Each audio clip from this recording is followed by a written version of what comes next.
This next story is so unbelievable, we didn't think it could possibly be true. But after receiving thousands of records and declassified reports from the Army, it's confirmed that during the Cold War, the United States military conducted secret tests on unsuspecting people in the city of St. Louis. A local sociologist will make her findings public tomorrow, but she spoke first to the I-Team's Lisa Ziegman. Lisa Martino Taylor's life work has been to uncover details of the Army's ultra-secret military experiments carried out in St. Louis and other cities during the 1950s and 60s. This study was secretive for a reason. They didn't have volunteers stepping up and saying, yeah, I'll breathe zinc cadmium sulfide with radioactive particles. These Army archive pictures show how the tests were done in Corpus Christi, Texas in the 1960s.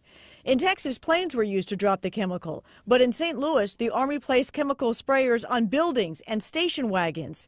City officials were kept in the dark about the tests. The Cold War cover story was that the Army was testing smoke screens to protect cities from a Russian attack. The truth, according to Martino Taylor, was much more sinister. It's pretty shocking. The level of duplicity and secrecy, clearly they went to great lengths to deceive people. By making hundreds of Freedom of Information Act requests, she uncovered once classified documents that confirmed the spraying of zinc cadmium sulfide. The greatest concentration of this compound was sprayed near the Pruitt-Igoe housing complex just south of downtown St. Louis. It was home to 10,000 low-income people, and an estimated 70% were under the age of 12.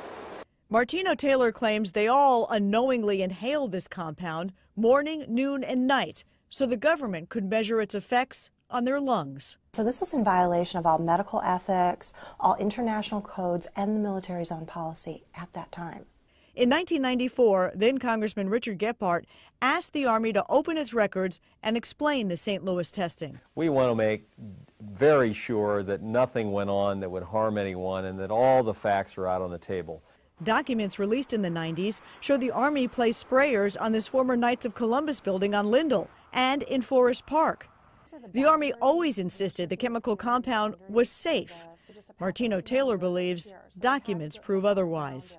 There's a lot of evidence that indicates that people in St. Louis, in the city, particularly in minority communities, were subjected to military tests that was connected to a larger radiological weapons development and testing project. For the first time, she links the St. Louis testing to a company called U.S. Radium, a company notorious for lawsuits involving radioactive contamination of its workers. United States Radium had this reputation where they had been found legally liable decades prior for producing a radioactive powdered paint that killed many young women who painted fluorescent watch dials.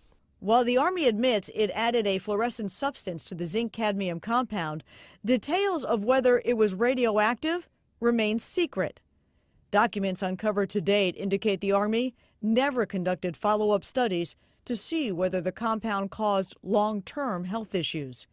In 1972, after years of crime, poverty, and decline, the government destroyed the Pruitt-Igoe housing complex. Lisa Ziegman, News Channel 5, I-Team.